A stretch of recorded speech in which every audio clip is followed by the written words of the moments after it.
की black magic खरं असतं का आहे, तर हे एवढं सोपं आहे का की कोणी उठसूट कोणावर आजकाल करत आहे? आता ब्लॅक मॅजिक हे आहेच आणि तुम्ही दुसरा प्रश्न त्याला जोडून विचारला की कुणी पण उठसूट करावं का. आज आपल्यासोबत असे एक व्यक्तिमत्व आहे ज्यांना लहानपणापासूनच अध्यात्म, योगा आणि मानवी आरोग्याबद्दल खूप आवड होती. शाळेत असतानाच त्यांनी अध्यात्म अभ्यासाला सुरू केली. कॉलेजमध्ये असताना त्यांना संत वामनराव पाई आणि संत हंबीर बाबा यांच्या मार्गदर्शनाखाली योगा आणि हठयोगाचा सखोल अभ्यास करण्याची संधी मिळाली. कोरोना काळात त्यांनी कोविड सेंटरमध्ये रुग्णांसाठी योगा, प्राणायामचे सेशन्स घेतले, तर पुणे पोलीस, डॉक्टर्स, विद्यार्थी, जेलमधील कैदी आणि हजारो लोकांना त्यांनी योगाचे मार्गदर्शन दिले. आज आपण त्यांच्या जीवन प्रवासातून योगा, अध्यात्म, त्यामागील सायन्स, ढाळशास्त्र याची सखोल चर्चा करणार आहोत. तो 2 नंबरचा व्यवसाय करण्यामध्ये पारंगत होता. लहानपणापासून ते तारुण्यापर्यंत तो तेच व्यवसाय होता आणि त्याच्यामध्ये तो माहीर होता आणि तो दिवसाला 35-35 लाख त्या जुगारामध्ये कमवायचा 2 नंबरमध्ये. त्याच्यामध्ये मी त्याला विचारता लक्षात आलं की त्याच्या भाऊजाईंनी. तुमच्याकडे अशी एखादी एकदम चॅलेंजिंग केस की तुम्हाला असं वाटलं की आता बापरे हे तर खूपच वेगळं काही आलं, असं काही केस असेल तर? पुण्यातून एक भावधनमधनं माझ्याकडे केस आली होती. एक मला वाटतं तो 6वीमध्ये मुलगा शिकत होता पुण्यामध्ये. त्यांचा प्रॉब्लेम काय होता, त्या मुलगा ज्यावेळेस लॅट्रिनमध्ये जायचा त्यावेळेस त्या शरीरातून ते ब्लड त्याच्या शरीरामध्ये निघायचं किंवा त्याची धार लागायची रक्ताची.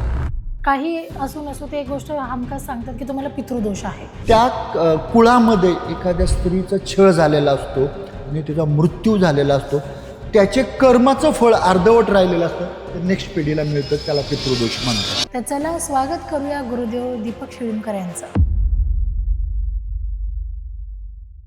सर्वप्रथम डिवाइन पाथवे पॉडकास्टमध्ये आपलं मनपूर्वक स्वागत आहे. तर मला सर्वात आधी हे सांगा, तुम्हाला सगळे लोक योग गुरु म्हणून ओळखतात, तर तुमचा हा प्रवास सुरू कसा झाला आणि योग गुरु म्हणजे तुम्ही नेमकं करता काय? सगळ्यात पहिलं योग गुरु म्हणजे काय की आत्मा आणि मन याचा संयोग म्हणजे योग, हे सगळ्यात पहिलं. आणि आत्मा आणि मन याचा संयोग घडवणारा जो गुरु तो योग गुरु, हे लक्षात घ्या. माझ्या घरातली कुठलीही पार्श्वभूमी नव्हती की माझे वाडवडील किंवा पूर्वज हे ह्या क्षेत्रामध्ये माहीर होते. याला मला बालकडूच मिळालं ते माझ्या एका शिक्षकाकडनं की तुझी बॉडी फ्लेक्झिबल आहे, तुझी हाईट आहे, त्याच्यानंतर तू ह्या क्षेत्रामध्ये प्रगती कर. परंतु योग्य गुरु मला कधी मिळाला नाही आणि मी हे शोधत राहिलं, परंतु जो मला हवा आहे तो गुरु कधी मला या क्षेत्रामध्ये मिळालाच गेला नाही. मी त्या शोधामध्ये होतो. घटना अशी घडली की माझे जे मोठे बंधू आहेत, थोरले बंधू, ते एकाएकी आजारी पडले आणि मी त्यांना पाहण्यासाठी रात्रीचं त्या हॉस्पिटलमध्ये गेलो. ज्यावेळेस मी त्यांना पाहण्यासाठी गेलो त्यावेळेस त्यांनी मला सांगितलं की मी आता पूर्णपणे हॉस्पिटलमध्येच ॲडमिट होणार आहे आणि मी काय आता मला लवकर डिस्चार्ज मिळणार नाही. परंतु मी एका संस्थेचं, योग गुरूंचं मी काय केलेलं आहे, नोंदणी केलेली आणि ते शिबिर उद्यापासून चालू होणार आहे. पण त्या शिबिराला मला जाता येणार नाही आहे, तर माझ्याऐवजी तू गेला तर बरं होईल. ते मला संपूर्ण नवीन होतं, पण मी एक भावाची इच्छा म्हणून मी काय केलं, ते ॲक्सेप्ट केलं आणि तो फॉर्म माझ्याकडे घेतला. आणि दुसऱ्या दिवशी मी त्या गुरूंचं शिबिर पहाटे 4 वाजता चालू होतं. तर मी पहाटे 4 वाजता त्या शिबिराला मी त्या बंधूंच्या आमच्या ॲडमिट कार्डवर मी प्रवेश केला. मला ते इतकं गुरुजींचं म्हणजे मी एक्साईट झालो, एवढं भाळलं की त्यांचं सेटअप बघून, गुरुजींचा चेहरा, त्याचा हावभाव बघून, त्याचे रिझल्ट पाहून मला जे हवं आहे ते मिळालं. आणि मी ठरवलं आहे की इथून पुढे योग गुरु आपण अशाच पद्धतीने बनायचं आणि मग तिथून माझा खऱ्या अर्थाने प्रवास चालू झाला. पण योग गुरु म्हणजे आता लोक योग म्हटलं की फक्त प्राणायाम किंवा आसन ह्याच्याशी त्याला जोडतात, तर तुमच्या भाषेत ते नेमकं काय आहे, डीपर लेवलवर काय आहे योग गुरु असणं? योग गुरु म्हणजे सिंपल आहे की तुमचं, मी सुरुवातीला तुम्हाला सांगितलं की आत्मा आणि मन याचा संयोग म्हणजे योग आहे आणि तो जो शिकवतो तो योग गुरु आहे. इथे काय होतं, ह्या स्टेप आहे, एक्सरसाइज करणे, प्राणायाम करणे, मेडिटेशन करणे, ध्यानधारणा करणे, आसन करणे, प्रत्याहार करणे, ह्या ज्या स्टेप आहेत, ह्या स्टेप मिळतात कुठे, आत्मा आणि मन. आपला मूळ उद्देश काय आहे की आत्मा आणि मन याचा संयोग होणे. ह्या स्टेप आहेत मुळामध्ये, ह्या सगळ्या बेसिक स्टेप आहे. आणि त्याचा अंतिम जो पार्ट आहे, त्याची जी मर्यादा आहे, ती आत्मा आणि मन याचा संयोग करणे. मग किती वर्ष? त्याच्यासाठी एक्सरसाइजच म्हणजे योग अजिबात नाही. हां. योग म्हणजे काय, आत्मा आणि मन याचा संयोग करणे. जसं आपण इंग्लिशमध्ये म्हणतो माइंड, बॉडी आणि सोल. जेव्हा Yes. हे तुमचं बॅलन्स होतं, त्याला म्हणतात एक प्रॉपर तुमचं सगळे चक्रास बॅलन्स झालेले आहे किंवा तुमचं जीवन एक बॅलन्स झालेलं आहे. हां. आता मला एक सांगा, की आता तुम्ही योग गुरुपासून डहाळ प्रक्रिया कसं काय सुरू अच्छा. झालं? अगदी महत्त्वाचा प्रश्न तुम्ही विचारला, की योग गुरु क्षेत्रामध्ये मी पुण्यामध्ये जवळजवळ 12 ते 13 वर्ष पुण्यामध्ये मी पूर्णपणे पुण्यामध्ये काम केलेलं आहे. आता हे योगाच्या माध्यमातून काम करताना माझे अनेक कोर्सेस आहेत पुण्यामध्ये. त्यातलं सगळ्यात पहिलं की 7 दिवसाचे माझे कोर्सेस आहेत, 7 दिवसाचे.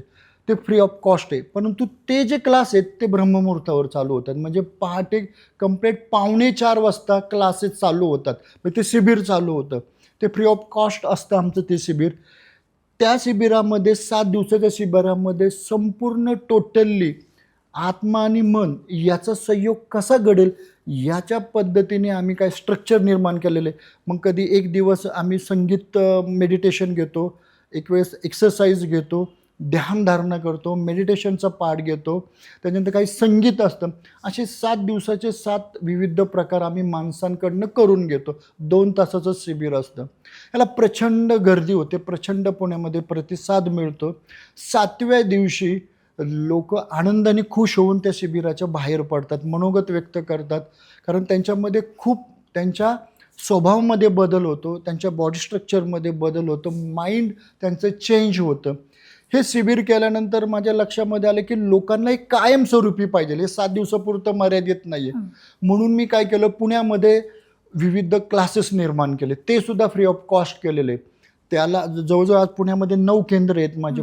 9ही केंद्र ब्रह्ममुहूर्तावर, म्हणजे सकाळी 5:45ला चालू होतं, 6:30पर्यंत. तिथे सुद्धा भरघोस प्रतिसाद लोकांचा आहे आणि खूप चांगल्या पद्धतीने रिझल्ट आहेत. सगळ्यात आमची शिस्त खूप महत्त्वाची. आम्हाला ड्रेस कोड हवा लागतो, शूज असावे लागतात. या पद्धतीने आमचं काम चालू आहे.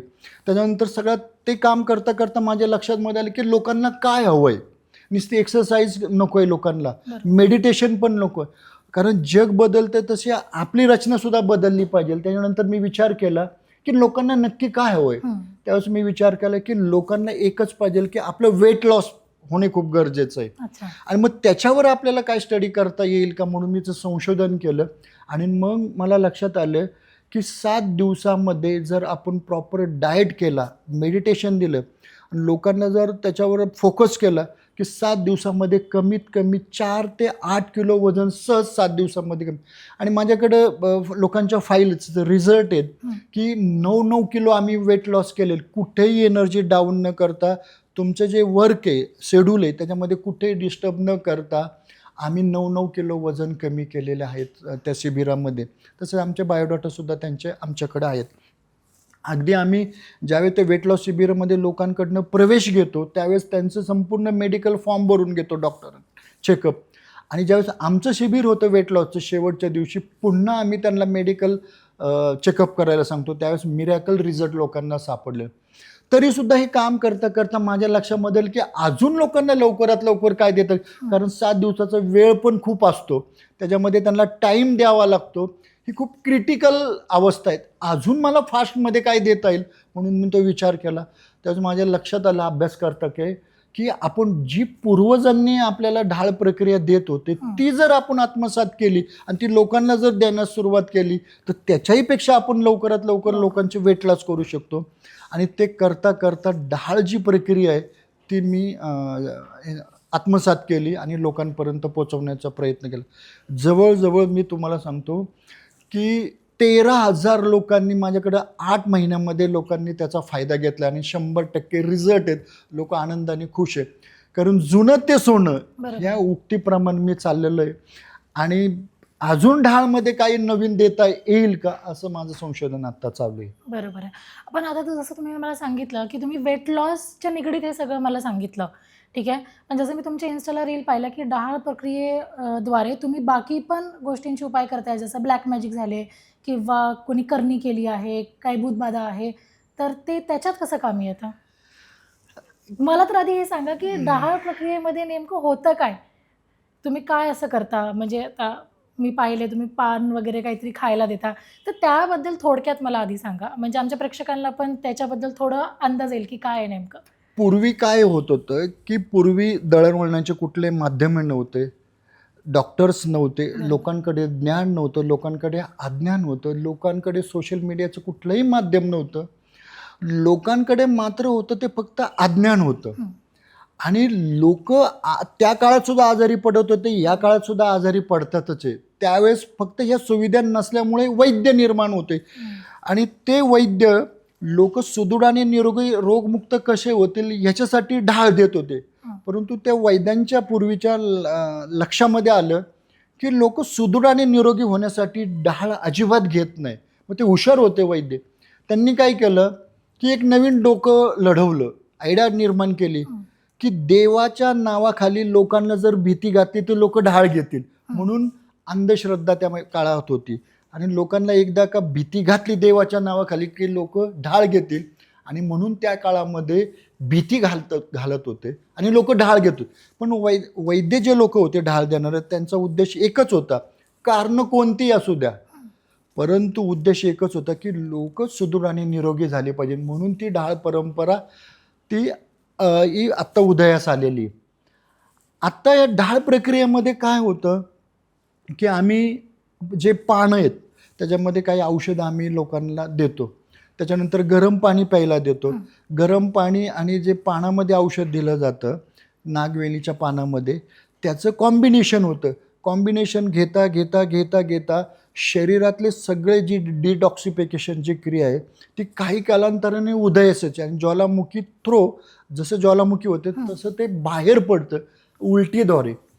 ढाळ फक्त दोनच माध्यम आहेत जे आपल्याला जे कर्मेंद्र दिलेले आहेत त्यातले एक मुख आणि एक गुदद्वार, हे जे दोन माध्यम आहेत त्याच्यातूनच बाहेर पडते. हे दोन उत्सर्जन क्रियेचे जे मार्ग आहेत त्यातूनच आपल्याला जे काय आहे ते बाहेर पडलं जातं.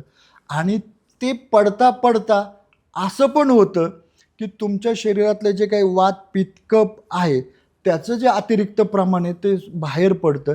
किंवा जे लहान आतड आहे, मोठं आतड आहे म्हणजे लार्ज इंटेस्टाईन, त्यातले जे नको असणारे घटक ते गुदद्वारद्वारे बाहेर पडतात. अशा पद्धतीने दोनच मार्ग आहेत आणि त्याला आम्ही ढाळ म्हणतो. म्हणजे ह्याने तुमचं बॉडीचं टोटल डिटॉक्सिफिकेशन होतं. मुळामध्ये डिटॉक्सिफिकेशन आत्ताच्या युगामध्ये तो शब्द आहे किंवा शरीर शुद्धीकरण, बरोबर. परंतु आम्ही शब्द वापरला जुन्या काळातला म्हणजे ढाळ. म्हणजे त्या काळामध्ये सुद्धा डिटॉक्सिफिकेशन होत होतं, बरोबर. आत्ताही डिटॉक्सिफिकेशन होतं, शरीर शुद्धीकरण होतं, मात्र फक्त शब्द आम्ही बदललाय, त्याला ढाळ दिलेला आहे. बरोबर आहे. पण आता तुम्हाला एक प्रश्न विचारते. मी जेव्हा ह्या बाबतीत रिसर्च करत होते तेव्हा असं खूप लोकांचं असंही म्हणणं आहे की तो पाला जो असतो जे तुम्ही डाळ प्रक्रियेमध्ये देता तो ऑलरेडी कडू असतो. आता आपण एखादी कडू गोष्ट खाल्ली की साहजिक आहे 99% लोकांना उलटी होणारच. तर त्याच्यावर तुमचं काय म्हणणं आहे? कारण मी हे कालच व्हिडिओ पाहिला, एक जण त्याचे म्हणजे विरुद्ध मतं होते. पण आता तुम्ही ते करता आणि अनेक वर्षांपासून करताय, तर ह्याच्या मागं काही सायंटिफिक काही बॅकअप आहे का? अजिबात नाहीये. तुमचं सगळ्यात प्रथम आहे की गैरसमज आहे की ते जे औषध आहे ते कडू आहे असं तुमचा गैरसमज आहे. कारण तुम्ही ते पाहिलेलं आहे, प्रत्यक्षामध्ये घेतलेलं नाही. ज्यावेळेस तुम्ही घेता त्यावेळेस तुमच्या लक्षात येते की हे कडू नाहीये. मग उलटी का होते? तर शरीरामध्ये तुम्ही कुठलाही घटक लिक्विड हा जो घशापर्यंत जर आणला तर तो बाहेरच येणार आहे, हे लक्षात घ्या. मग ते गोड पाणी असलं काय, कडू पाणी असलं काय, नॉर्मल पाणी असलं काय, गरम पाणी असलं काय, थंड पाणी असलं काय, ती उलटी होणारच आहे आणि त्याच पद्धतीने आम्ही देतो. आता इथे एक तुम्ही जे म्हटले की वनस्पतीचा काढा दिला जातो ते बरोबर आहे. वनस्पतीचा, जिवंत वनस्पतीचा आम्हाला पाला लागतो, त्याशिवाय ढाळ बसतच नाही. दुसरी गोष्ट जे काही आयुर्वेदिक जे पावडर आहे त्याचा आम्ही वापर करतो. काही मिठाचं आम्ही त्याच्यामध्ये यूज करतो. त्या 3 स्टेपमध्ये डिव्हाइड करून आम्ही त्यांना ढाळ देतो, म्हणजे उलटी देतो. तुमच्याकडे असे काही केसेस वगैरे आले ते तुम्ही केस काय सांगू शकतात? हां, आमच्याकडे भरपूर केसेस आहेत, हे तुम्ही आता लक्षात घ्या. मगाशी मला आत्ताची जी केस सांगितली त्याबद्दल प्रेक्षकांना ऐकायला आवडेल. आणि जर तुम्ही सांगितलं की ती मुलगी इमॅच्युअर होती आणि इमॅच्युरिटीमध्ये चूक होत होती, तर ते तुम्ही नक्की सांगा एकदा परत. हां, बराच वेळा मला ज्यावेळेस मी लोकांवर प्रयोग करतो किंवा आम्ही ढाळ देतो त्यावेळेस अनेक केसेस, रोज नवीन नवीन केस आम्हाला अनुभवायला मिळतात. आजचीच केस आम्हाला एक नवीन अनुभवायला आली की एक अनमॅच्युअर्ड मुलगी आमच्याकडे आली, तिच्याबरोबर तिचा परिवार होता, की ते मुलगी नुकतीच 11वी पास आऊट झाली होती आणि ती कुठल्या तरी मुलाच्या प्रेमामध्ये पडली. आणि ती इतकी प्रेमामध्ये पडली की त्या मुलीला आई समजत नव्हते, वडील समजत नव्हते, घरातलं कोणतंही काम ती करत नव्हती, ती फक्त झोपून राहायची त्या विचारांमध्ये. ती इतकी गोल म्हणजे गेली होती. तिच्या अंतर्मनामध्ये फक्त तोच मुलगा रुजवला गेला होता. आता या घरच्यांचं म्हणणं काय होतं की या कमी वयामध्ये ह्या मुलीच्या अंतर्मनामध्ये तो मुलगा गेला कसा काय. म्हणजे जे आम्ही तिला चांगलं आहार दिला, चांगली संगत दिली, मोबाईल दिलं, शिक्षण दिलं, तरी ती मुलगी आहारी का गेली किंवा तिच्या मनातून तो विषय का निघत नाही. त्या घरातल्या लोकांनी तिला खूप समजून सांगण्याचा प्रयत्न केला, ब्रेन वॉश करण्याचा प्रयत्न केला, पण तिच्या सबकॉन्शियस माइंडमधनं तो मुलाचा विषयच जात नव्हता. मग त्यांच्या मनामध्ये विचार आला की ज्या अर्थी या कमी वयामध्ये ही मुलगी त्या मुलाच्या प्रेमात पडते. एक तर तो मुलगा व्यसनी होता, तो म्हणजे तो स्वतःच्या पायावर उभा नव्हता, तो शिकलेला होता, ही मुलगी शिकलेली होती. या परिस्थितीमध्ये त्यांना बाहेर काढणं गरजेचं होतं, परंतु ही मुलगी बाहेर निघत नव्हती. मग त्यांच्या मनामध्ये साहजिकच प्रश्न निर्माण झाला की एवढ्या कमी वयामध्ये ही मुलगी जर खोल एवढ्या विषयामध्ये हात घालते तर नक्कीच काही ना काहीतरी वशीकरण झालेलं आहे. बरोबर. आणि त्याच्यामुळे ती केस माझ्याकडे घेऊन आले. आता त्यांच्या दृष्टीने ते वशीकरण होतं, माझ्या दृष्टीने होतं की तिचं जोपर्यंत शरीर शुद्धीकरण होत नाही त्याशिवाय तिचे विचार बदलणार नाही, सबकॉन्शियस माइंड बदलणार नाहीये. माझ्या दृष्टीने तिला ते अभिप्रेत होतं की तिचं शुद्धीकरण करणे. एकदा का तुमचं शुद्धीकरण झालं की तुमचे विचार बदलतात. माझ्या दृष्टीने ते होतं, त्यांच्या दृष्टीने वशीकरण होतं. मग मी तिला तिची एक वैयक्तिक मुलाखत घेतली, तिच्या आईवडिलांशी मी बोललो, तिच्या नातेवाईकांशी बोललो.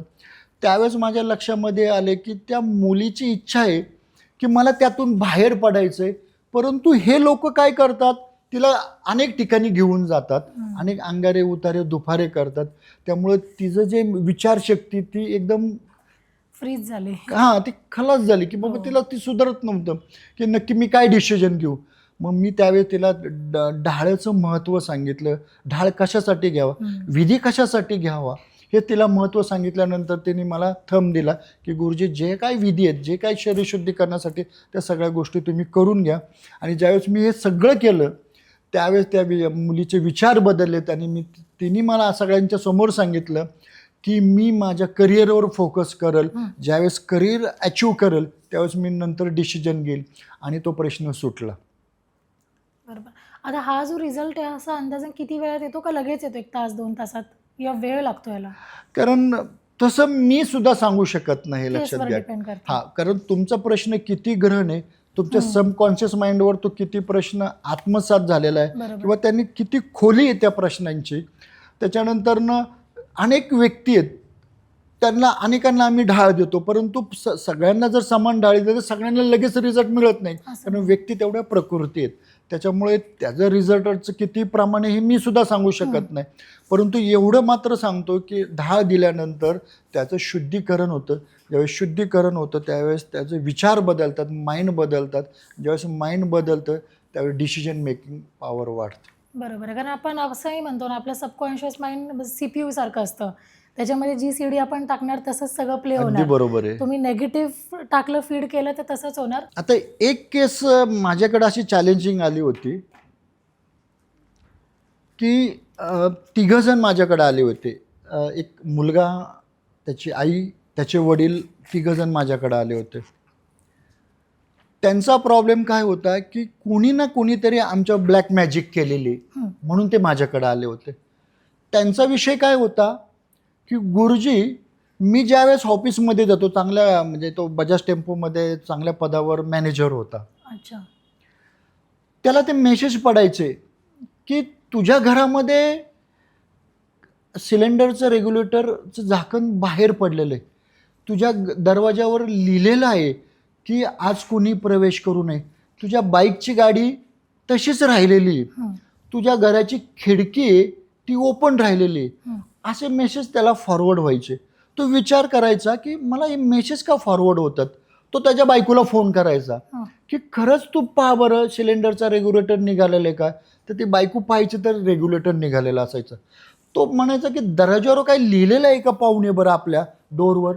तर दरवाजावर लिहिलेलं असायचं. तो म्हणायचा की ती गाडीची चावी गाडीला राहिलेली का एकदा बाईकची गाडी पाहुणे बरं ती गाडी चावी. हे सगळ्या ज्या गोष्टी इथे का होतात हा तो एकदम संभ्रमात पडला. आणि हे करता करता त्याच्या लक्षामध्ये आलं की कदाचित आपलं ब्लॅक मॅजिक मोठ्या प्रमाणात झालं. तो खूप हैराण झाला. हं. मग शेवटी असा एक मेसेज पडला की तुमच्या अकाउंटमधले पैसे एवढे एवढे डेबिट पडलेले आहे ते बाहेर परचेस झालेले किंवा डेबिट पडलेलं आहे. त्याच्यानंतर त्यांनी बायकोला फोन करून विचारले की एकदा तुझ्या अकाउंटमधले डेबिट झालेले आहेत का अकाउंटमधले पैसे गेलेत का पा. तर ते म्हणायचे की आता डेबिट पडलेलं आहे तेवढं. मग त्याच्या लक्षात आलं की ही केस आपण पुणे सायबरला सांगायचे पुणे सायबरला. तर त्यांनी ती केस घेतली. त्याच्यानंतरनं त्यांनी मेसेज त्या मोबाईलवर दिला की तुम्ही हे सगळं का करताय. त्या मेसेजला उत्तर दिलं किंवा प्रश्न विचारला की तुम्ही हे का करता आणि कशासाठी करता. त्यावेळेस त्याला उत्तर आले की मला तुझ्या मुलाचा बळी हवा आहे. अरे बापरे. मग त्यावेळेस त्यांनी विचारलं की हे तू कशासाठी करतो. आमचा बळी घे. तो एकुलता एक मुलगा होता. बरोबर. आमचा बळी घे. तो म्हणला नाही मागच्या जन्मामध्ये त्यांनी माझा खून केला होता. ह्या जन्मामध्ये मला तो मिळालाय. मला जोपर्यंत त्याचा बळी घेतात त्याच्यावर मला शांती मिळणार नाही. तो एकदम म्हणजे बेचैन झालं की अरे माझा एकुलता एक मुलगा आहे हे काय माझ्या मागे साडेसातीला हे काय ब्लॅक मॅजिक आहे. त्यांनी कंप्लेंट देण्यासाठी गेला. मी अजिबात ती कंप्लेंट घेतली कारण त्यांनी सांगितलं की हा विषय आमच्याकडे नाही आहे ब्लॅक मॅजिकचा किंवा आमच्याकडे कुठला सबळ पुरावा नाही. तुमच्याकडे सबळ पुरावा. मी एखाद्या व्यक्तीवर ब्लेम करू शकत नाही. हे आमच्याकडे नाही. तुम्ही एखाद्या ब्लॅक मॅजिककडे जाऊन तुमच्या प्रश्नाचं उत्तर शोधा हे लक्षात घ्या. ज्यावेळेस ती केस माझ्याकडे आली त्यावेळेस हे मी तिघांना काय केलं प्रत्येकाला वेगवेगळं सेपरेट मी त्यांची मुलाखत घेतली त्यांच्याशी बोललं. त्यावेळेस माझ्या लक्षामध्ये आलं की हा मुलाने आणि आईने वडिलांविषयी नवऱ्याविषयी केलेला कट आहे. परंतु मला हे बोलता येत नव्हतं त्यावेळेस. परंतु तो माझ्यासाठी चॅलेंजिंग होता कारण तो हैराण झालेला होता. त्याच्या डोक्यात एकच की माझ्या कोणीतरी ब्लॅक मॅजिक केलेली. मी त्या वडिलांना विचारलं की तुम्हाला जे हे मेसेज येतात ते कोणाच्या तरी मोबाईलवरनं येत असतील ना. 100%. तुम्ही तो फोन का लावत नाही. तर ते म्हणले गुरुजी ते जे मेसेज मला फॉरवर्ड होतात ते दुसऱ्या तिसऱ्याने माझ्या मुलाच्याच मोबाईलवरनं फॉरवर्ड होतात. मग तुम्ही ते मोबाईल चेक केलं नाही का की किंवा त्याला विचारलं नाही का की ते मोबाईलवरनं का फॉरवर्ड होतात. तो मुलगा म्हटला की हे मेसेज माझे नाही मी टाईपच करत नाही आहे. किंवा त्यांनी मग त्या वडिलांनी त्या मुलाला रूममध्ये असताना घरात असताना पाहिलं की मला मेसेज येतात. त्यावेळेस त्यांनी त्या मुलाचा मोबाईल चेक केलं. त्यावेळेस ते मेसेज डिलीट झालेले असायचं. तो पुन्हा हैराण व्हायचा. आणि ते केस माझ्याकडे घेऊन आल्यानंतर मी तिघांची ज्यावेळेस मी मुलाखत घेतली त्यावेळेस माझ्या लक्षामध्ये 100% आले की इथे काहीतरी भानगड आहे. आणि म्हणून मी तिघांची मुलाखत घेतल्यानंतर ते लक्षात आले की दोघांनी मिळून केलेले कटकारस्थान आहे. आणि मग ज्यावेळेस त्या मुलाला मी सांगितलं की तिघांनी सेपरेट ढाळ घ्यायचा त्यावेळेस जे ढाळ देणारे माझे काही सहकारी होते त्यांना मी अगोदर सूचना दिली होती की हा मुलगा ज्यावेळी ढाळसाठी खाली बसेल त्यावेळेस त्याचे मोबाईल चेक करायचे त्याच्यावर लक्ष ठेवायचं. कारण मला डाऊट होता की तो मेसेज तोच मुलगा फॉरवर्ड करतोय. आणि नेमका तो ढाळ बसायला आणि खिशातून मोबाईल काढून तो मेसेज टाईप करायला एक गाठ पडली.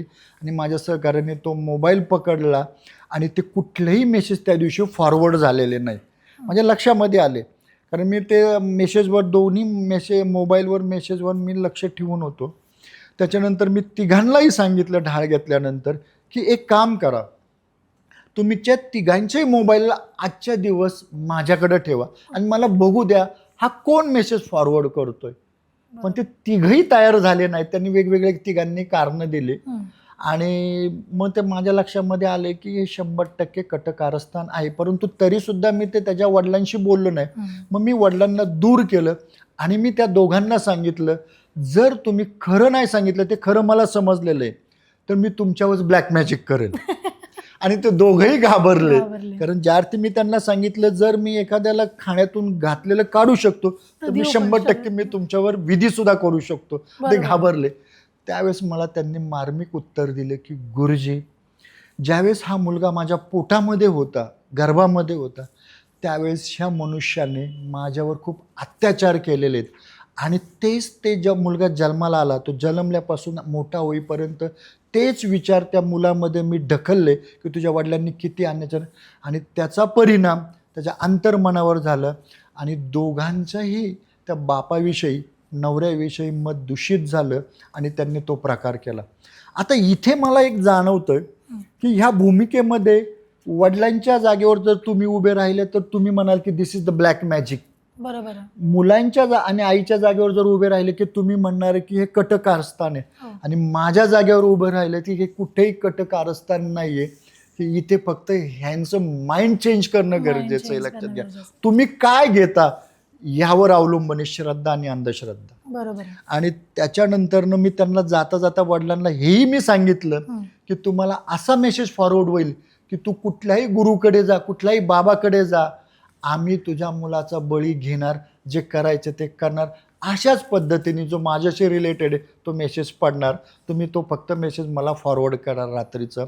आणि तो 100% त्या रात्री दुसऱ्या दिवशी मला तो मेसेज त्याच रिलेटेड आला. म्हणजे मला 100% धारणा झाली की हे कटकारस्थान हे दोघंच करतात. आणि ती केस मी व्यवस्थित हँडल केलं. आणि त्याच्यानंतर मी त्या वडिलांना सेपरेट बोलून मी त्यांना सांगितलं की खरी परिस्थिती अशी आहे, तुम्ही लक्ष ठेवा. आणि मग त्याच्यानंतरनं जर का मेसेज फॉरवर्ड झाले ते मला पाठवा. तुम्ही दोघांचेही मोबाईल त्यांच्या हातामध्ये देऊ नका. आणि मेसेज किती फॉरवर्ड होतात तेवढं मला सांगा. आजपर्यंत त्यांचे मेसेज मला कधीही आले नाहीत त्या वडिलांचे. याचा अर्थ की मी ते प्रश्न सॉल्व केला आणि तो प्रॉब्लेम सॉल्व झाला. अवघड आहे. म्हणजे आजकाल घरातलेच असं करतात हे तर ऐकूनच खूप आमच्याकडे उदाहरण आहेत. म्हणजे सख्या बहिणी ज्यावेळेस एकत्र जावा होतात ज्या घरामध्ये, प्रॉपर्टीवरने एकमेकांवर करणी केलेले सुद्धा, आम्ही ब्लॅक मॅजिक केलेले सुद्धा उदाहरण पाहिलेले. काय एखादी प्रॉपर्टी रिलेटेड केस? अशा खूप आमच्याकडे केसेस आहेत प्रॉपर्टी रिलेटेड. एक केस त्या संदर्भामध्ये मी सांगतो. पिंपरी चिंचवडमधला एक मुलगा माझ्याकडे आला होता. तो 2 नंबरचा व्यवसाय करण्यामध्ये पारंगत होता. लहानपणापासून ते तारुण्यापर्यंत तो तेच व्यवसाय होता आणि त्याच्यामध्ये तो माहीर होता. मग ह्या 2 नंबरमध्ये धंद्यामध्ये त्यांनी खूप अमाट कमी वयामध्ये पैसा कमवला होता. म्हणजे त्याच्याकडे मोबाईल्स भारी, गाड्या बाहेर, संपूर्ण लक्झरी जीवन कमी वयामध्ये. आणि तो दिवसाला 35 लाख त्या जुगारामध्ये कमवायचा 2 नंबरमध्ये. आणि हे कमवता कमवता अचानकपणे त्याचं सगळं गेलं. म्हणजे तो 35 लाख नव्हे 40-45 लाख तो त्याच्यामध्ये नुकसान व्हायला लागलं, तो हरायला लागला. संपूर्ण कळत न कळत त्याच्याकडनं कधी ते संपत्ती गेली हेही सांगता नाही आलं त्याला. आज तो दुसऱ्यांची गाडी उसनी मागून किंवा रिक्वेस्ट करून तो माझ्याकडं उपचारासाठी आला. त्यावेळेस तो म्हणला की गुरुजी मी खूप श्रीमंत, आता माझ्याकडे पैसेच नाही आहे. लक्षात घ्या. त्यावेळेस माझ्या लक्षामध्ये आलं, मी त्याला विचारलं की हे अचानक कधी होत नाही, त्याच्यामागे काही कारणं असतात की त्याच्यामागे काही म्हणजे तुम्ही लक्ष दिलं नाही, असे अनेक कारणं असतात. त्याच्यामध्ये मी त्याला विचारता लक्षात आलं की त्याच्या भाऊजाईंनी त्याच्यावर ब्लॅक मॅजिक केली होती प्रॉपर्टी संदर्भामध्ये. हे लक्षात घ्या. मग ते ब्लॅक मॅजिक अनेक प्रकारे केल्यानंतरनं माझ्या लक्षामध्ये आले की याच्या भाऊजी, तो बोलता बोलता त्यांनी मला सांगितलं की आमच्या घरामध्ये असे प्रॉपर्टीविषयी वाद आहे. मग मी त्याला त्या व्यक्तीचं नाव विचारलं. नावाच्या व्यक्तीपासून तुम्हाला प्रॉब्लेम आहे किंवा तुमच्या ब्लॅक मॅजिक झालेली. आणि नावाची व्यक्ती त्याची भाऊजाईच निघाले कर्मधर्म संयोगाने. आणि त्याच्यानंतर त्याच्या लक्षामध्ये आलं की आपल्यावर ब्लॅक मॅजिक केलेली, कारण ती जी त्याची भाऊजाई होती तिला ते प्रचंड वेड होतं त्या संदर्भामधलं. आणि म्हणून ते ब्लॅक मॅजिक मी तो प्रॉपर्टीवरनं सॉल्व केले. असे असंख्य उदाहरण आहे. आणि मग मी त्यावेळेस त्याला, तो एकदम डिप्रेशनमध्ये गेला, त्याला मी ते समजून सांगितलं की ह्याच्या पुढे तू काय काळजी घेतली पाहिजे. जे झालं ते झालं, याच्या पुढे तू काय काळजी घेतली पाहिजे, काय तू स्वतःला कसं सुरक्षित राहिलं पाहिजे. या ब्लॅक मॅजिक काही विधी मी त्याच्याकडनं करून घेतला आणि काही नारळ विधी मी त्याला करायला सांगितलं. तर आज तो थोडं त्याच्या व्यवसायामध्ये प्रगती आहे आणि तो सुरक्षित आहे. आता जेव्हा आपण ही डहाळ प्रक्रिया करतो तेव्हा त्याचे काही पथ्ये वगैरे पण पाळावे लागतात का नंतर? पथ्ये पाळावे लागतात, हे लक्षात घ्या. ज्यावेळेस बाईचा पुनर्जन्म अर्थात बाळंतपण असतं, हे लक्षात घ्या. त्यावेळेस ते डॉक्टर सांगतात की तुम्ही कमीत कमी 1.25 महिना तरी तुम्ही ते पथ्ये पाळायचे, लक्षात घ्या. आता इथे आम्ही पथ्ये का पाळायला सांगतो, कारण हा पुनर्जन्म असतो. हो, खरं जे डॉक्टर लोक जे असतात ते वरांगी प्रयोग करतात. बरोबर. आम्ही जो प्रयोग करतो ढाळीतून ते अंतर्गत करतो, तो पुनर्जन्म असतो. मग त्याच्यामध्ये काही होऊ शकतं, त्याच्यासाठी पथ्य पाळणे गरजेचं असतं. तर ते पथ्य काय असतं, वांग, बटाटा, चपाती, अंडं, नॉनव्हेज, कोल्ड्रिंक्स आणि अल्कोहोल हे अजिबात आम्ही घ्यायला, डाळीचे पदार्थ अजिबात घ्यायला सांगितलं. परंतु हे धावपळीच्या युगामध्ये सगळ्यांनाच समान पथ्य पाळता येत नाही. पण तो एखादा पदार्थ 19-20 झाला तरी काही फरक नाही पडत. परंतु जर अल्कोहोलचं प्रमाण गेलं 21 दिवसाच्या आतमध्ये ढाळ घेतल्यानंतर, तर त्याला उलट्या ढाळ बसतो. उलट्या ढाळ म्हणजे काय, जर 21 दिवसामध्ये अल्कोहोल घेतलं, अर्थात ड्रिंक घेतली, तर एखादी उलटी झाली तर ते उलट्याच होत राहतात. ते डॉक्टरांनाही थांबत नाही, ते मलाही थांबत नाही. लूज मोशन चालू झाल्या तर ते लूज मोशन डॉक्टरलाही थांबत नाही, मलाही थांबत नाही.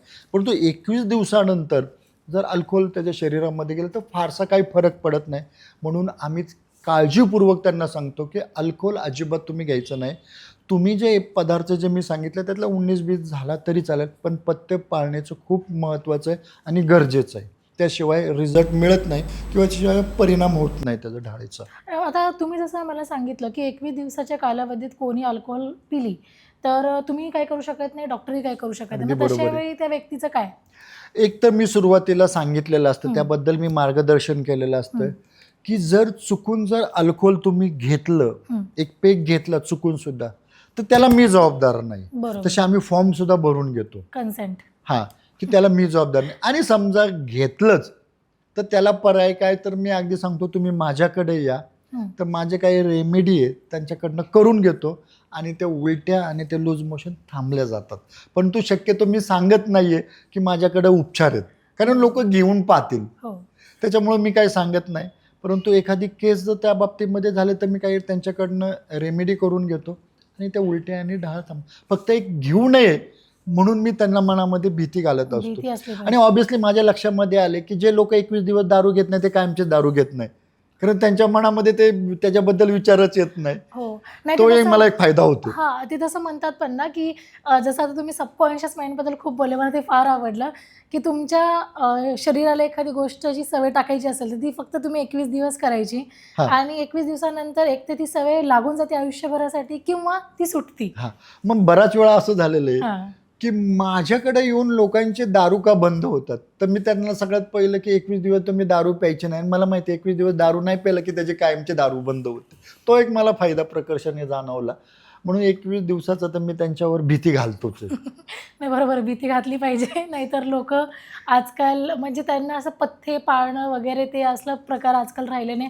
मी म्हणजे आपण तर हे बोलतोय म्हणजे आध्यात्मिक ह्यातलं बोलतोय, पण डॉक्टरनी लोक तर ऑपरेशन झाल्यावर पण कुठलेच पथ्ये पाळत नाही, तर हे तर ते हलक्यातच घेतात. आणि आता तुमच्याशी बोलून म्हणजे तुम्ही मॅनिफेस्टेशनवर जास्त जोर देता, मला असं जाणवलं की तुम्ही माइंड ट्रेनिंग जास्त करता. अगदी हे तर बरोबर. करतातच ऑफकोर्स, बट माइंड ट्रेनिंगवर पण तुमचा फार भर आहे. बरोबर आहे. मला एक सांगा तुम्ही, आता जेव्हा माणूस ना अडचणीत असतो तेव्हा असं बुवा बाबाकडेच प्रथम का जातो? एक लक्षात घ्या, ज्या वेळेस माणसं धावाधाव का करतात हे लक्षात घ्या, की तो कुठेतरी शारीरिक मानसिक कुणीतरी काहीतरी तांत्रिक क्रिया केलेली किंवा काहीतरी तो त्याचं मानसिक संतुलन बिघडलेलं आहे, त्याच्यामुळे तो धावाधाव करतोय. लक्षात घ्या, जोपर्यंत माणूस शारीरिक मानसिक ह्याच्यामध्ये तो अडकत नाही, प्रॉब्लेममध्ये अडकत नाही, त्याशिवाय तो हालचाल करत नाही. आणि ज्या वेळेस तो एखाद्या प्रॉब्लेममध्ये अडकतो त्यावेळेस तो शोध घेतो कुठल्या तरी बुवा बाबाचा. मग लोक काय करतात, कुणीतरी सांगतं तुम्ही ह्या बाबाकडे जा, त्याचा फरक पडत नाही. मग कुणीतरी सांगतो त्या बाबाकडे जा, त्या बाबाकडे सुद्धा फरक पडत नाही. मग कुणीतरी सांगतो नाही नाही नाही नाही ते लांबच्या बाबाकडे जा, जवळच्या बाबाचा फरक पडत नाही, तुम्ही लांबच्या बाबाकडे जा, लांबच्या बाबाकडे जा. हे असं कालचक्र त्यांचं ह्या बाबाकडे त्या बाबाकडे या बाबाकडे फिरत राहतो, तरी त्यांना रिझल्ट मिळत नाही. मग ते शोध घेतात कोणाचा? देवाचा. बरोबर. मग आज ह्या देवीकडे, उद्या त्या देवाकडे, परवा त्या देवीकडे, नंतर ह्या देवाकडे. तो देव खूप छान आहे, त्याचं हो. खूप रिझल्ट. आपण हिंदू लोक खूप श्रीमंत आहोत का? तर आपल्याला 33 कोटी देव दिलेले. आता 33 कोटी देवांकडे आपल्याला जाणं शक्य आहे का? हो, नाही, अजिबात नाही. मी अशी उदाहरण पाहिलेत, नवे नवे रोजच माझ्याकडे उदाहरण, की डॉक्टरांकडे लोक जातात, सोनोग्राफीकडे, एंडोस्कोपी करतात, सिटी स्कॅन करतात, MRI करतात, गोळ्यांचे उपचार घेतात, तरी सुद्धा रिझल्ट मिळत नाही. शेवटी डॉक्टर वैतागतात, त्यांना मेडिकलच्या मर्यादा असतात.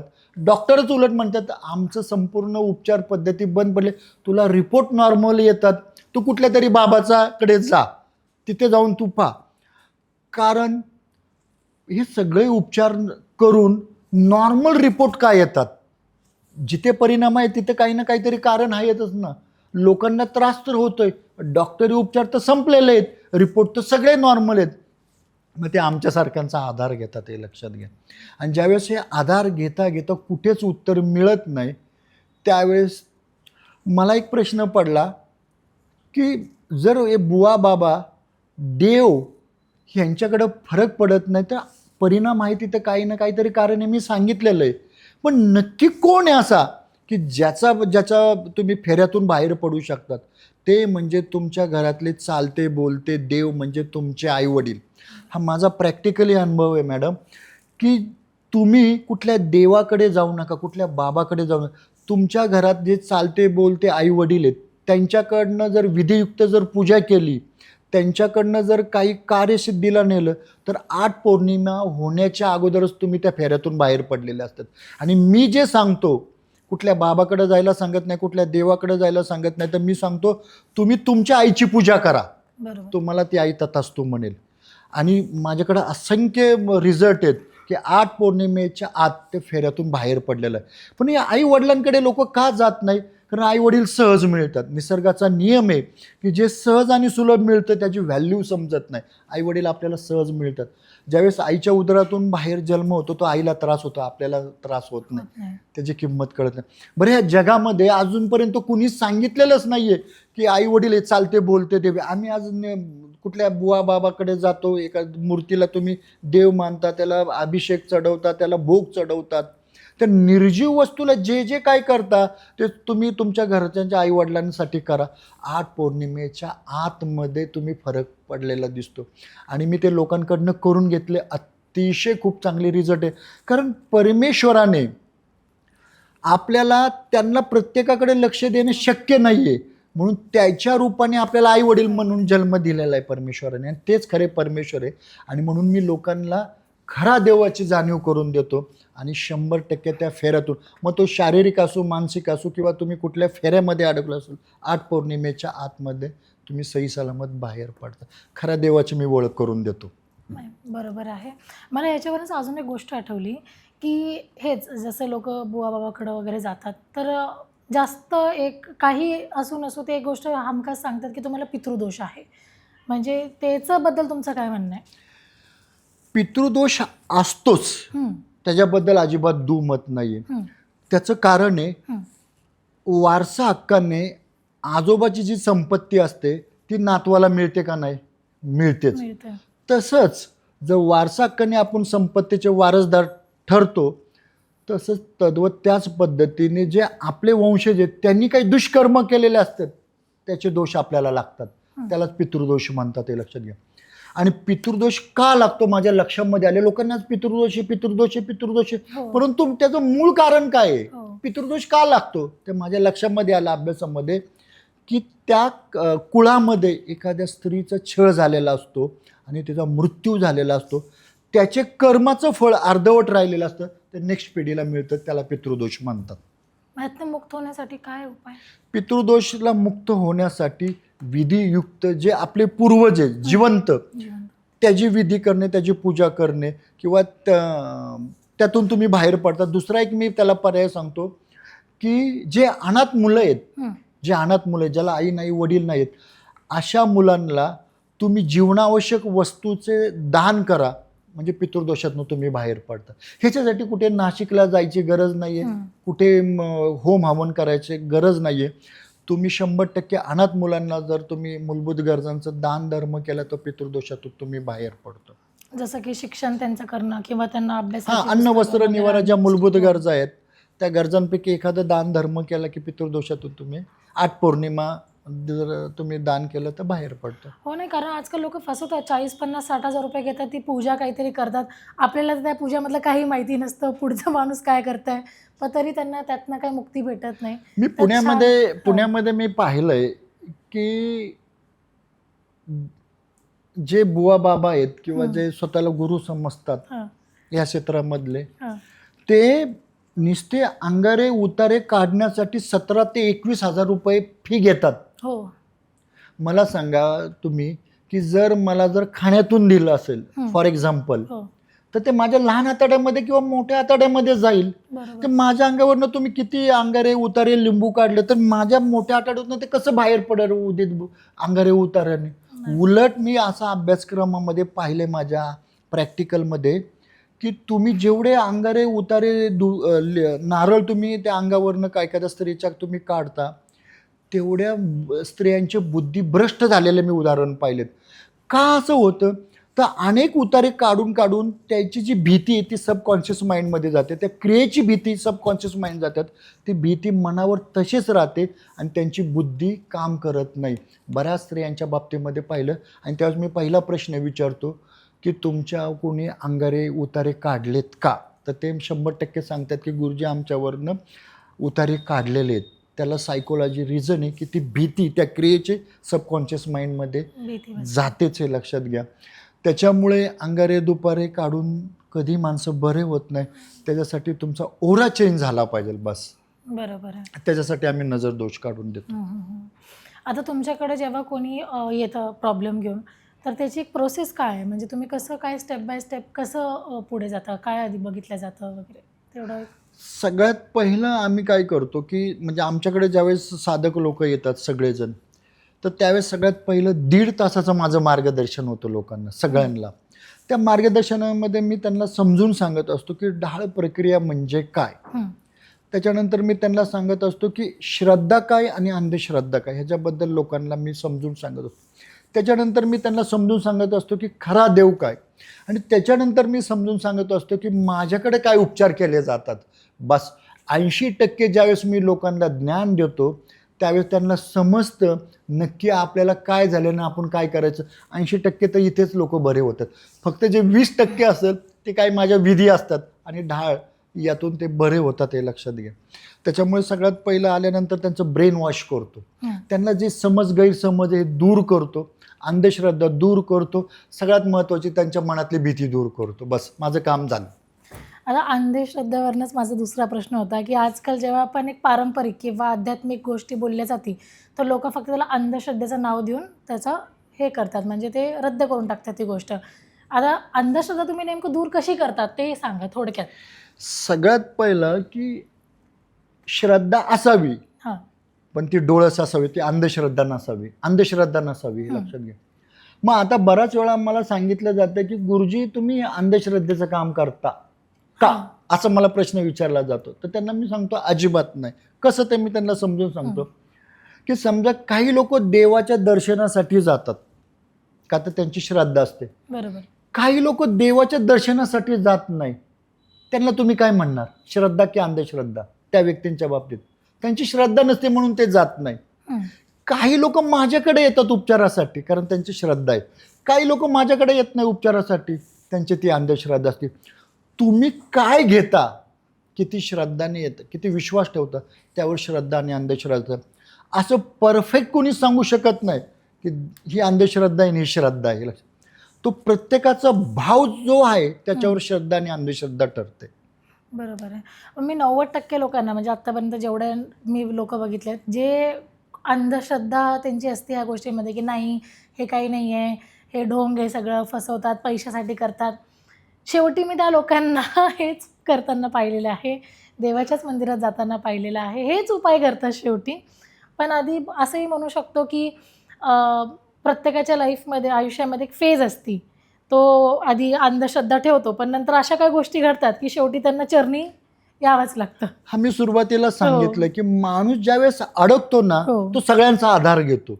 जोपर्यंत तो अडकत नाही ना तोपर्यंत कशाचा आधार घेत नाही, तोपर्यंत तो म्हणत असतो ही श्रद्धा ही अंधश्रद्धा. ज्यावेळेस अडकतो त्यावेळेस समजतं की त्याला आपल्याला हातपाय हलवले पाहिजे. मग त्यावेळेस जो जो म्हणतो ही अंधश्रद्धा आहे तेच लोक खरंच अंधश्रद्धा म्हणजे आमच्याकडे वळतात. आणि त्यावेळेस त्यांना समजतं की ज्यावेळेस माणूस अडकतो त्यावेळेस श्रद्धा आणि अंधश्रद्धा काही मायने राखत नाही. हां, तेव्हा मजबुरीमध्ये माणूस जो जिथे सांगेल की ह्यांच्याकडे जा त्यांच्याकडे, जसं तुम्ही म्हटलं ह्या हां. गुरुकडे जा त्या गुरुकडे जा, तेव्हा अगदी सगळं. बरोबर आहे. तुमच्याकडे अशी एखादी एकदम चॅलेंजिंग केस की तुम्हाला असं वाटलं की आता बापरे हे तर खूपच वेगळं काही आलं, असं काही केस असेल तर? त्या बाबतीमध्ये मागच्या महिन्यामध्ये पुण्यातून एक भावधनमधनं माझ्याकडे केस आली होती. एक मला वाटतं तो 6वीमध्ये मुलगा शिकत होता पुण्यामध्ये. हं. आणि ते आर्थिकदृष्ट्या ते दाम्पत्य जे होतं ते भौतिक सुखाने खूप चांगल्या पद्धतीचं होतं. त्यांचा प्रॉब्लेम काय होता, त्या मुलगा ज्यावेळेस लॅट्रिनमध्ये जायचा त्यावेळेस त्या शरीरातून ते ब्लड त्याच्या शरीरामध्ये निघायचं किंवा त्याची धार लागायची रक्ताची. ते लोक खूप हैराण झाले. त्यांनी हॉस्पिटल पुण्यातले जेवढे काही नामांकित हॉस्पिटल आहेत, जेवढे काही डॉक्टर आहेत त्या सगळ्या डॉक्टरांकडे त्यांना नेलं, तपासण्या केल्या, MRI केलं, CT स्कॅन केलं. परंतु त्या मुलाच्या शरीरातून ब्लड कुठे लिकेज होते कुठून हे डॉक्टरांना निदान झालंच नाही आहे. आणि तो मुलगा ते ब्लड पाहून पाहून त्याची जेवणावरचे म्हणजे इच्छाच उडून गेली होती. आणि ते लोक खूप हैराण झाले होते. एकुलता एक मुलगा. कुणीतरी माझा रेफरन्स दिला आणि ते परिवार माझ्याकडे आले ते मुलाला घेऊन. आणि ते सगळं ऐकल्यानंतर ते मलाही सुद्धा थोडं चॅलेंजिंग वाटलं की पुण्यातले नामांकित डॉक्टर जर त्यांना निदान नाही झालं तर माझ्यासारखा वैद्य काय यांचं निदान करणार. परंतु माझ्या ढाळकिरीवर माझा पूर्ण विश्वास होता, उपचार पद्धतीवर. आणि मी त्यांना सांगितलं की मी कमीत कमी 8 दिवसाच्या आतमध्ये त्या मुलाचं ब्लड मी थांबवणार. आणि ती सुद्धा माझ्या दृष्टीने चॅलेंजिंग केस होती. कारण एक मेडिकल सायन्स आणि एक साधा वैद्य याच्यामध्ये कोण महान आहे हे सुद्धा मला तपासायचं होतं. आणि मी त्या मुलाला काही ढाळ दिला, काही मात्रा त्याची कमी जास्त प्रमाणामध्ये त्याच्याकडनं करून घेतली ढाळीची. काय माझ्या विधी आहेत त्या विधी मी त्या मुलाला केल्या. आणि त्यांना सांगितलं की 100% तुमच्या मुलाचं ब्लड थांबलं जाईल 8 दिवसाच्या आत. आणि तुम्हाला सांगतो मॅडम, या चॅनलच्या माध्यमातून लोकांना की परमेश्वराची कृपा म्हणा, नाही तर श्रद्धा म्हणा, नाही तर अंधश्रद्धा म्हणा, 12व्या दिवशी त्या मुलाला घेऊन मला न सांगता ते परिवार माझ्याकडं आलं. का आलं तर ते लोकांना सांगण्यासाठी की ही चॅलेंजिंग केस ह्या माणसाने म्हणजे ह्या गुरुजींनी ही सक्सेस करून दाखवली की जे डॉक्टरांना समजले नाही. आणि आम्ही खुश आहोत की माझ्या मुलाचं ब्लड 11व्या दिवशी थांबलेलं आहे, लक्षात घ्या. आणि ते आजपर्यंत त्याचं ब्लड पडलंच नाही. आणि मी परमेश्वराला थँक्स म्हटलं की असंच कार्य तुझ्या हातून माझ्या हातून तुझ्या इच्छेद्वारे झालं पाहिजे. आणि मला खूप आनंद वाटला की जिथे डॉक्टर थांबले तिथं मात्र एक वैद्य पुढे गेला निघून, हे लक्षात घ्या. आणि त्या मुलाचं ब्लड थांबलं आणि तो मुलगा खूप हॅप्पी आहे. त्याच्यानंतर तो फॉलोअपसाठी माझ्याकडे आला. त्याचे आईवडीलसुद्धा येतात आणि खूप धन्यवाद देतात. त्या मुलाची मी आईवडिलांची मुलाखत घेतली, ते माझ्या इंस्टावर आहे. आणि त्यांनी खुशीने लोकांना सांगितलं की माझ्या मुलाचं ब्लड थांबलं आणि ते एवढ्या लांबून पुणे आले माझ्याकडे सांगायला. तो एक माझ्या दृष्टीने खूप चॅलेंजिंग केस होती आणि खऱ्या अर्थाने मी जिंकलो असं म्हणायला काही हरकत नाही. बरोबर आहे. आता मला एक असा प्रश्न आहे की आता तुम्ही जी ही मेडिकल केस सांगितली जिथं एखाद्या व्यक्तीच्या अंगातनं रक्त चाललं आहे, आणि ही सिमिलर केस माझ्या घरात माझ्या मोठी आई जी आहे म्हणजे माझ्या आईची आई त्यांच्यासोबत झाली होती. अल्सरची केस होती ती. तर तुम्ही हे क्लेम करताय का की डहाळ प्रक्रियेने तुमचे सर्वात मोठ्यातले मोठे पण असे शारीरिक रोग आपण नीट करू शकतो, या मग तुम्ही हे केसेस तेव्हाच घेता जेव्हा मेडिकल फील्ड फेल झाली आहे तेव्हाच तुम्ही डहाळ प्रक्रिया करून बघता? हे गैरसमज तुम्हाला दूर करावा लागेल. कारण असं नको लोकांना वाटायला की तुम्ही म्हणताय की म्हणजे डॉक्टरकडे जायची गरज नाही, माझ्याकडे या, असं गैरसमज होऊ शकतो. असं काय नाही आहे. काही ठिकाणी डॉक्टर उपचार घेणं गरजेचंच आहे. फॉर एक्झाम्पल जर ॲक्सिडेंट झाला असेल हां. तर तुम्ही माझ्याकडे या, हे मी का सांगेल?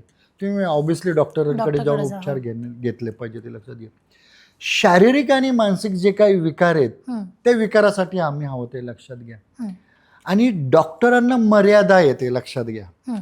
मेडिकल सायन्समध्ये काही मर्यादा आहेत, म्हणजे डॉक्टरांना काही मर्यादा आहेत, पण ते आम्हाला मर्यादा नाही आहेत. हं. त्यामुळे आम्ही प्रयोग एक्सपेरिमेंट करू शकतो, हे लक्षात घ्या. डॉक्टर करू शकत नाही. हं. आणि मी सगळ्यांना, आमच्याकडे कोण लोक येतात हां. की जे डॉक्टरांचे उपचार घेतल्यानंतर त्यांना फरक पडत नाही, त्याच्यानंतर ते आमच्याकडे येतात. असं कधीच होत नाही की तो आजारी पडलाय, त्याच्यावर काही शारीरिक मानसिक विकार आहेत, ते डायरेक्टली आमच्याकडे आलेले आहेत. हो. ते सगळ्यात पहिले डॉक्टरांकडे जातात. डॉक्टरांकडनं उपचार नाही झाले तर ते आमच्याकडे वळतात, हे लक्षात घ्या. बरोबर. आणि मी असं म्हणत नाहीये हां. की उठलं आणि सुटलं आमच्याकडे या. हो. सगळ्यात पहिलं तुम्ही डॉक्टरांचे जे काय उपचार आहेत ते उपचार घ्या, तुम्ही तपासण्या करा, आणि त्याच्यानंतर जर काही फरक नाही पडला तर आमच्यासारख्या वैद्यांची मदत घ्या. बरोबर, बरोबर. नाही हेच आता ना तुम्ही 2-3 वेळा असं ब्लॅक मॅजिकबद्दल बोलले. हे ब्लॅक मॅजिक, मला 2 प्रश्न आहेत ह्याच्या बाबतीत, की ब्लॅक मॅजिक खरं असतं का? आहे तर हे एवढं सोपं आहे का, की कोणी उठसूट कोणावर आजकाल करत आहे? त्या बाबतीत तुमचं काय म्हणणं आहे? अगदी बरोबर प्रश्न विचारला, कारण प्रेक्षकांच्या मनातला प्रश्न तुम्ही बरोबर ओळखला. कारण हो. प्रेक्षकांच्या मनात हाच प्रश्न घोंगावत होता की नक्की ब्लॅक मॅजिक आहे किंवा नाही. तर ती कला, आर्ट आहेच, हे लक्षात घ्या. आहेच. कारण आज महाराष्ट्रामध्ये एक प्रकरण गाजत आहे की अशोक खरातांच्या बाबतीमध्ये. हं. अशोक खरातांच्या बाबतीमध्ये जे अनेक मंत्री संत्री लोक जातात, याचा अर्थ काही ना काहीतरी कला आहे, हे लक्षात घ्या. मंत्री होणे किंवा काही संत्री होणे, आमदार होणे, हे कोणी एरेगेऱ्याचं काम नाही. म्हणजेच मंत्री जर होता असेल तर तो हुशार असेल, आणि तो हुशार व्यक्ती जर अशोक खरातांकडे जातो, याचा अर्थ अशोक खरातांकडे काही ना काहीतरी कला आहे, हे लक्षात घ्या. परंतु त्या जी कला आहे, त्या कलेचा तुम्ही कसा वापर करून घेतात त्यावर ते अवलंबून आहे, हे लक्षात घ्या. आता ब्लॅक मॅजिक हे आहेच, आणि तुम्ही दुसरा प्रश्न त्याला जोडून विचारला की कुणी पण उठसूट करावं का? हं. तर अजिबात नाही, लक्षात घ्या. हं. कारण जेवढं ब्लॅक मॅजिक करणारे लोक आहेत त्या सगळ्यांना माहीत आहे की ह्याचे बुमरँग होऊन साईड इफेक्ट आपल्यावर पडण्याची दाट शक्यता आहे. या भीतीमुळे अनेक लोक त्या मार्गाला जात नाही, लक्षात घ्या. आणि 100% जी ब्लॅक मॅजिक करणारे आहेत त्यांना धोकासुद्धा असतो, त्या धोका बरोबर. पत्करावा लागतो, हे लक्षात घ्या.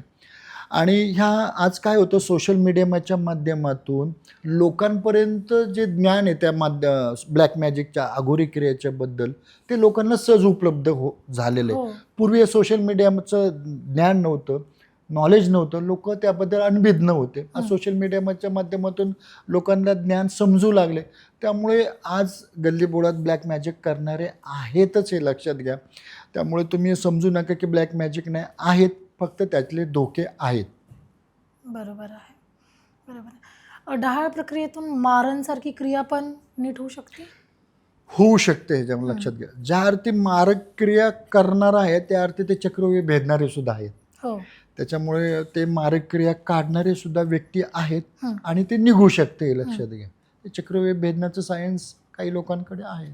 बरोबर. बघ त्याचा वापर कशा पद्धतीने तो व्यक्ती करतो त्यावर ते डिपेंड करतं की तुम्ही काय करता ते. मध्यंतरी एक मूव्ही आलेली जमतारा म्हणून, जिथं लोक डिजिटल रॉबरिंग वगैरे करतात. मग असंच ब्लॅक मॅजिकचं पण असं कुठलं गाव, सिटी, शहर असं काही आहे का, की जिथं हे लोक धूममध्ये करत आहेत? हे सांगणं खरं मला योग्य वाटत नाही, हां. कारण बरेच लोक त्या ठिकाणी जाऊन शिक्षण घेतील, हे शिक्षण लक्षात घेतील. घ्या. हो. तर आपल्या भारतामध्ये वेस्ट बेंगॉल म्हणजे पश्चिम बंगालमध्ये हं. हे तो जो प्रांत आहे हं. की त्या प्रांतामध्ये ब्लॅक मॅजिक करणारे असंख्य लोक आहे, नवे नवे त्याचे क्लासेस आहेत. अरे बापरे. हो, तर ते आम्ही खूप जवळनं उदाहरण पाहिलेले आहेत. किंवा पश्चिम बंगालचे जे लोक आपल्या पुण्या शहरामध्ये येतात आणि ते ब्लॅक मॅजिकचे प्रयोग करतात, हं. आणि माझ्या डोळ्यादेखत मी उदाहरण पाहिलेले की चालता बोलता सहज खिशातले किंवा तुमची किती आत पेटीमध्ये जर पैसे असतात, चालता बोलता ते पैसे गायब करतात. हे शेजारच्या व्यक्तीला सुद्धा समजत नाही. याला ब्लॅक मॅजिक म्हणतात, आणि हे लोक फक्त पश्चिम बंगालमधलेच करू शकतात, हे अरे लक्षात. बापरे. कारण जसं जमतारामध्ये लोकांना एक बुद्धी दिलेली त्या प्रांतामधले, हो की त्यांना ते सॉफ्टवेअरबद्दल ज्ञान आहे, त्याच्याबद्दल ते पूर्वजां म्हणजे परमेश्वराने त्यांना देणगीच दिलेली म्हणायला काही हरकत नाही. बरोबर. तसं ब्लॅक मॅजिकच्या संदर्भात पश्चिम बंगालच्या लोकांना एक देणगीच दिलेली आहे, लक्षात घ्या. तर ते मला एक इथे सांगायचं खूप महत्त्वाचा मुद्दा वाटतो. ॲक्च्युली कुणी उठून सोडून ब्लॅक मॅजिक करू शकत नाही. कुणी उठून जंतारामधलं सॉफ्टवेअर हडप पैसे अकाउंटमधले गायब करू शकत नाही नाही. करू शकत. माझं तर असं म्हणणं आहे की साधी चोरी करण्यासाठी सुद्धा बुद्धी लागते. ट्रेनिंग पण ते कोणालाही लागते. जमत हो. नाही, लक्षात घ्या. बरोबर. तर ते पश्चिम बंगालमध्ये 100% त्याचे प्रयोग केले जाते. त्याचे क्लासेससुद्धा आहेत आणि शिकवणारे सुद्धा आहेत, शिकणारे लोकसुद्धा आहेत, हे लक्षात घ्या. परंतु त्याच्यामध्ये खूप धोकेसुद्धा हो. घ्यावे लागतात. कर्म आपण ज्याला म्हणतो, आपण अगदी एखाद्यासोबत बरोबर चुकीचं आहे. केलं तर ते आपल्यासोबत आज नाही, उद्या नाही, भले पुढच्या जन्मात, पण ते होणार. होणारचे लोक म्हणजे धोकेसुद्धा त्याच्याबरोबर घ्यावेच लागतात, पत्करावेच लागतात.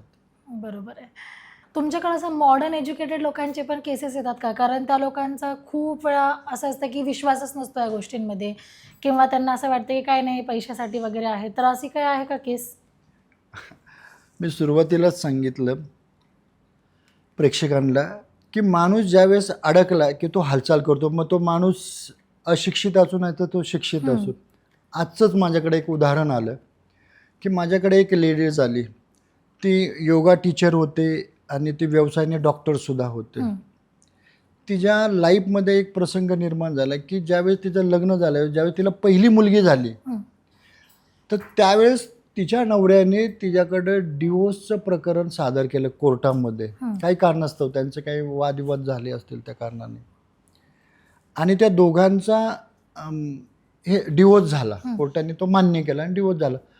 तो नवरा बाहेर पडला, ती मुलगी म्हणजे ती डॉक्टर तिथेच राहिली त्या घरामध्ये. तर तिच्या बोलण्यामध्ये आलं की जो माझा नवरा होता तो कुठल्या तरी एका मुलीच्या प्रेमामध्ये पडला. तर तिला ते समजलं. तर ती जी मुलगी होती ती ब्लॅक मॅजिक करणारी होती. तिच्या लक्षामध्ये आलं की 100% जे मला प्रॉब्लेम माझ्या लाईफमध्ये येतात, याचा अर्थ त्या मुलीने याच्या थ्रू माझ्या ब्लॅक मॅजिक केलेली. मग तिला मी म्हटलं की तुम्हाला नक्की काय प्रश्न आहेत की जो घेऊन तुम्ही माझ्याकडे आला? ती म्हणली की गुरुजी, मी स्वतः डॉक्टर आहेत, मी सगळे रिपोर्ट केलेले, सगळे रिपोर्ट्स नॉर्मल आलेत, मी सगळ्या टॅबलेट खाल्लेले आहेत, माझ्या सगळ्या तपासण्या झालेल्या आहेत, परंतु होतंय काय माझ्या जीवनामध्ये की माझ्या शरीरामध्ये काही ना काहीतरी शक्ती फिरते, हे मला भास होतोय. बरं, मी एक तर शिकलेली आहे म्हणून मला लोकांना सांगता येत नाही, कारण लोक मला वेड्यात काढते की तू एक डॉक्टर आहे, हे असलं काय बोलतीस. परंतु तो त्रास मी कित्येक वर्ष भोगते. मी भोगता भोगता अनेक लोकांकडे गेले, मला जे उत्तर हवंय, जे उपाय हवे ते मिळाले नाहीत. मला तुमचा रेफरन्स धरून मी तुमच्याकडे आले. मला काय होतं की पायाच्या तळव्यापासून ते डोक्यापर्यंत ही काहीतरी शक्ती फिरते याचा भास होतो. आणि ज्यावेळेस मी रात्री माझ्या बेडरूममध्ये झोपते त्यावेळेस माझ्या लक्षामध्ये येते की कोणीतरी एक स्त्री, कोणीतरी एक पुरुष माझ्या नजरेसमोरून येतोय. तो पुरुष माझा नवऱ्याची, हे मला दिसतंय. मी तिला प्रश्न विचारला, नक्की दिसतं का डॉक्टर? ती म्हणली, गुरुजी मी एक डॉक्टर आहे, त्यामुळे तुम्ही माझ्यावर विश्वास ठेवा की मला हे सगळं कळतंय, मला दिसतंय, म्हणून जगापुढे मला मानता येत नाही, परंतु हा त्रास होतोय. मी कुठेही प्रयत्न केला की मला अपयश येतंय. मी आज पुण्यामध्ये सर्वश्रेष्ठ योगा टीचर होते, आज मला क्लास घेता येत नाही, मला शिकवता येत नाही, मला आसन करता येत नाही. हे अचानकपणे का झालंय माझ्या जीवनामध्ये? तर 100% त्या बाईने काही ना काहीतरी ह्याच्या थ्रू माझ्या ब्लॅक मॅजिक केलेली आहे, हे माझ्या लक्षामध्ये आलेलं आहे. आता मला इथे प्रश्न पडला की एक डॉक्टर जर असा प्रश्न घेऊन येत असेल तर सर्वसामान्यांमध्ये किती प्रॉब्लेम असू शकतात. आणि मग ती जी डॉक्टर आहे ती सांगू शकते की ही अंधश्रद्धा नाहीये. इथे काही ना काहीतरी मला जाणवते, काही ना काहीतरी अपयश येतंय, मी जिथे जाईल तिथे मी पडते, जिथे जाईल तिथे माझा ॲक्सिडेंट होतोय, कुठल्याही क्षेत्रामध्ये अपयश, मला बुद्धी चालत नाही, मला आसन करता येत, मला क्लास घेता येत. हे प्रॉब्लेम काय येतात माझ्या जीवनामध्ये? तर काही ना काहीतरी ब्लॅक मॅजिक केलेली. त्यावेळेस मी तिला काहीतरी तिच्याकडनं डहाळ प्रक्रिया केलं, तिचे शुद्धीकरण करून घेतलं. जसं की तिला नजर दोष झालेले किंवा तिला नारळ विधी मी करायला सांगितलं. सगळ्यात महत्त्वाचं तिला सांगितलं की तुला जे चित्र विचित्र स्वप्न पडतात, ते तुझा नवरा दिसतोय, ती बाई दिसते, याच्यासाठी तू शिवाजी महाराजांचं चरित्र वाच. रोज 1 पान 2 पाच तू ते रात्री झोपता झोपता ते शिवचरित्र वाच आणि तू ते उशाला ठेव. तुला ते स्वप्न पडणारच नाही, त्याचं भास होणार नाही आहे तुला. आणि ती डॉक्टर स्वतः असून तिने ते सगळं मान्य केलं आणि मी त्याच्यावर ते जे काही माझ्या विधी होत्या त्या केली आणि ती आनंदाने गेली. हे लक्षात घ्या. म्हणजे समाजामध्ये मला एकच सांगायचं की माणूस ज्यावेळेस तो अडकतो त्यावेळेस तो बघत नाही मी डॉक्टर आहे का मी कामगार आहे. हे लक्षात घ्या. तो आमचा आधार घेतोच, हे लक्षात घ्या. आणि का घ्यावा नाही, साहजिक. म्हणजे जावे त्याच्या वंशा मंकळे. बरोबर. आता महाराष्ट्रामध्ये एवढे लोक आहेत जे हे डाळ प्रक्रिया करतात, त्यांनी उपचार करतात. तुमच्याचकडं काय यायला पाहिजे? हा असं अतिशय महत्त्वाचा प्रश्न विचारला आणि हे आपल्या चॅनलच्या माध्यमातून लोकांना समजणे खूप महत्त्वाचं आहे. समज आणि गैरसमज ढाळेच्या बाबतीमध्ये मला वाटतं आपल्या संपूर्ण या शेड्यूलमध्ये हा सगळ्यात महत्त्वाचा प्रश्न होता हो. आणि त्याचा सारांश मी सांगतो. अगदी बरोबर तुम्ही मार्मिक प्रश्न मला विचारला. त्याचं कारण आहे, जे महाराष्ट्रामध्ये ढाळ देतात त्या सगळ्या लोकांचा मी अभ्यास केला. माझ्या लक्षामध्ये आलं की सगळे महाराष्ट्रातील लोक निसर्गाच्या सानिध्यामध्ये ढाळ देतात. आणि मी एकमेव असा माणूस आहे की तो बंदिस्त ठिकाणी ढाळ देतो. परंतु माझ्या लक्षामध्ये आले की जे निसर्गाच्या सानिध्यामध्ये अनेक लोकांच्या समवेत, अनेक लोकांच्या दृष्टीच्या समवेत जे लोक ढाळ देतात ते मृत्यू घेऊन परत येतात. म्हणजे आपल्या कमी पैशासाठी आपला जीव प्राणाला लावून येतात. कसं ते मी तुम्हाला सांगतो. उदाहरण, अनेक लोक ढाळ घेण्यासाठी आलेले. समजा त्यातल्या एखाद्या स्त्रीला कर्करोग झाला किंवा कॅन्सर झालेला आहे आणि तिला ढाळ दिला, तर त्या ढाळेतून जर तिला उलटी झाली तर त्या अनेक जी लोक जमलेले ढाळ घेण्यासाठी जे निसर्गाच्या सानिध्यामध्ये, त्यांनी त्या प्रिमायसेसमध्ये जर उलटी केली तर त्यातले जीवाणू, म्हणजे त्या कर्करोगातले जीवाणू, त्या कॅन्सरचे जीवाणू, बॅक्टेरिया त्या व्यक्तीच्या त्या प्रिमायसेसमध्ये केलेल्या उलटी त्या प्रिमायसेसमधून त्या लोकांच्या शरीरामध्ये प्रवेश करतात. म्हणजे कारण नसताना त्या जे बॅक्टेरिया तुमच्या शरीरामध्ये प्रवेश करतात आणि तुम्ही बाधित होता.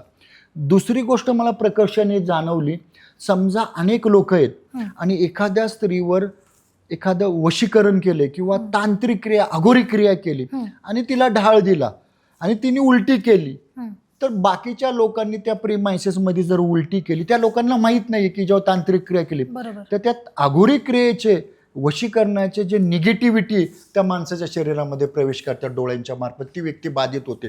परंतु जो ढाळ देतो तो सांगत नाही की ह्या व्यक्तीला काय आजार आहे, त्या व्यक्तीवर तांत्रिक केली. आणि हे असंख्य लोक एकाच ठिकाणी वॉमिटिंग करतात, लूज मोशन करतात, तिथं म्हणजे त्याचं बॅक्टेरिया निर्माण होतात, अशुद्धीकरण होतं तिथे. आणि सगळे लोक कमी पैशासाठी आपला मृत्यू, आपला जीव तिथे मृत्यू वेशीला टांगतात आणि घरी येतात. आणि हेच निगेटिव्हिटी घेऊन लोक घरी परत. त्याच्यामुळे ही जी क्रिया आहे ती कोणाच्या नजरेसमोर करायची नसते आणि अनेकांच्या नजरा आपल्या क्रियेवर पडायची नसते. इंडिव्हिज्युअल ही क्रिया आहे, वैयक्तिक क्रिया आहे, ती लोकांच्या समोर करण्याची अजिबात नाही. उलट मी प्रेक्षकांना ह्या तुमच्या चॅनलच्या माध्यमातून सांगू शकतो, हे जे लोक आहेत अशा सार्वजनिक ठिकाणी निसर्गाच्या सानिध्याखाली अजिबात तुम्ही ढाळ घेऊ नका. तुम्ही त्यांची निगेटिव्हिटी आजार घेऊन घरी येतात, कधीही तुम्ही बरे होणार नाही. आता आमच्याकडे काय होतं, ज्यावेळेस समजा आज आम्ही लोकांना ढाळ दिला, ज्यावेळेस आमचं पॅकअप होतं त्यावेळेस आम्ही काय करतो, मंत्र उच्चाराने ती जागा शुद्धीकरण करतो. आम्ही गोमूत्र शिंपडतो, गौरीचं राख पेटवतो, मंत्र उच्चार करतो. कारण उद्या येणाऱ्या बॅचला, अगोदर येणाऱ्या बॅचपासून ती बाधित नाही झाली म्हणून आम्ही असं दुसऱ्या ठिकाणी केलं जात नाही. दुसरी गोष्ट, ज्यावेळेस माणूस ओमिटिंग करतो, कारण दोनच ठिकाणी, एक तर मुखाद्वारे आणि गुदाद्वारे ज्यावेळेस ढाळ दिला जातो, हे दोन विसर्जन क्रिया. ज्यावेळेस आपण उलटी करतो त्यावेळेस अनेकांच्या नजरा आपल्या उलटीवर पडता कामा नयेत. आपली उलटी करत असताना आपली नजर अनेकावर पडता कामा नये. कारण उलटी होणे ही संपूर्ण मानसिकतेवर अवलंबून आहे. समजा लूज मोशन होत असेल तर लूज मोशन एखाद्या व्यक्तीला होतीलच हे मी सांगू शकत नाही किंवा ती व्यक्ती सांगू शकत नाही. आणि समजा लूज मोशन झाली तर ती अनेक लोकांच्या समोर लूज मोशन करू शकतील का व्यक्ती?